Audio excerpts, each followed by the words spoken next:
Hi, welcome to part 2 of the Academic Writing Task 2 tutorial. This is the first of 2 writing models for the People and Change essay task.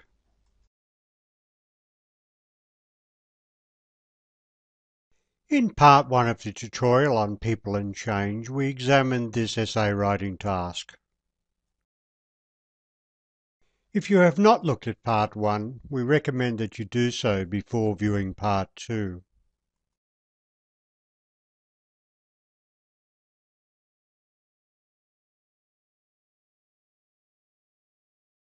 We will begin by reading the introductory paragraph. This is certainly true and corresponds with my experience.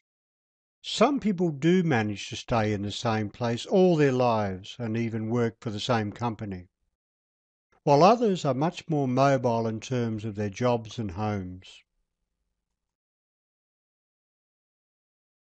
Your introduction can be short but should foreshadow the essential part of the writing task.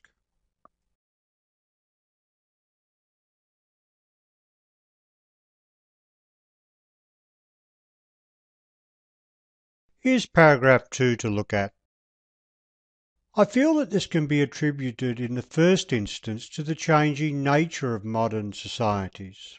In the past, it was a norm for people to live in a limited geographical area all their lives and be involved in the same type of occupation all their working lives.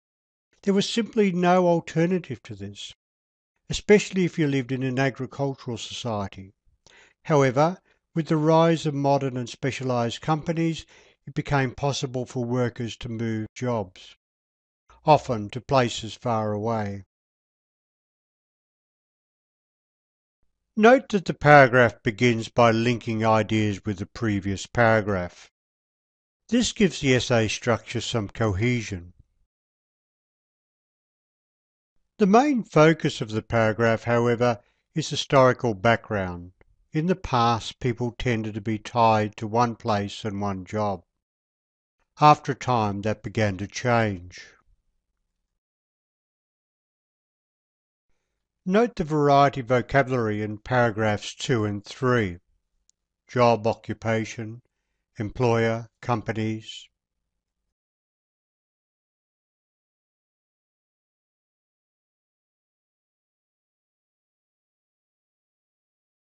Now we'll read through paragraph 3. Following on from this, as society's wealth increased, people had skills and training to allow them to be much more selective about which employer they wanted to work for, and choices about how and when they wanted to change the type of job they wished to do. We are therefore in a situation in many countries today where to be highly mobile is something that people take for granted and regard as perfectly normal. Note once again the variety of vocabulary throughout the paragraphs. Here's another link with the previous paragraph.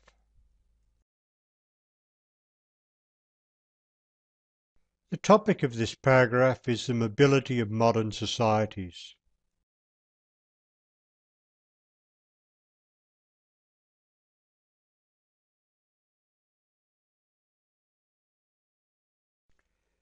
And now let's look at paragraph 4.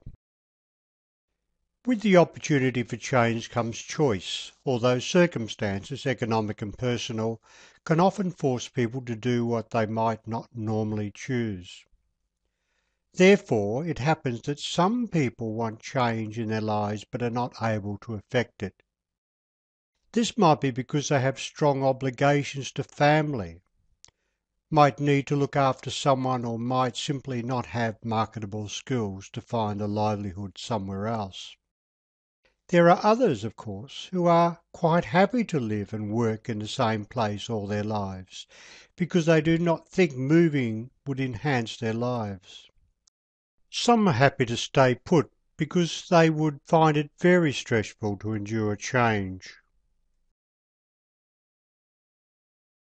In this paragraph, the writer looks at two groups of people for whom change is not an option. Those that cannot achieve change in their lives,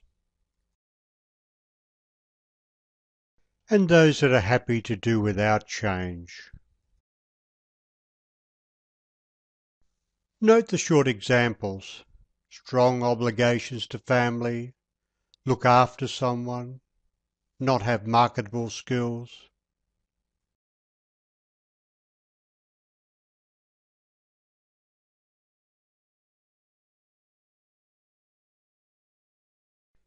And finally, the conclusion. It is perhaps a majority nowadays who find change refreshing because of the new opportunities it holds out and the possibilities of getting on professionally and socially. For myself, I very much belong to this group.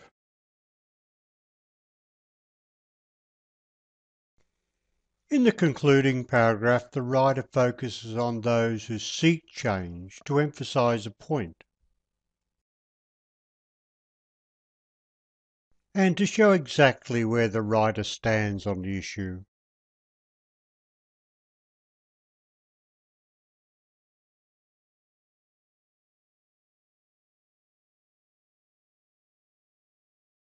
To conclude, here's an overview of how the writer organised the paragraphs. Paragraph 1 introduces the main topic of the essay. Paragraph 2 provides historical background to change in societies. Paragraph 3 focuses on mobility in modern societies. Paragraph 4 looks at those for whom change is difficult to achieve, and at those that do not want change.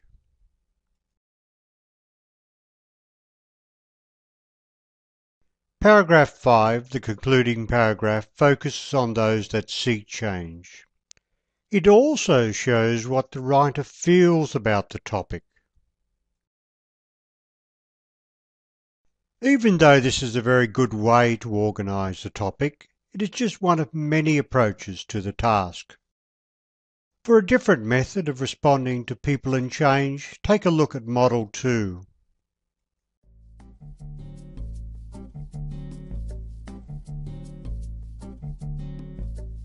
That concludes Part 2, Model 1 of the IELTS Academic Writing Task 2 tutorial. If you want more help with your IELTS preparation, please visit www.eslforfree.com.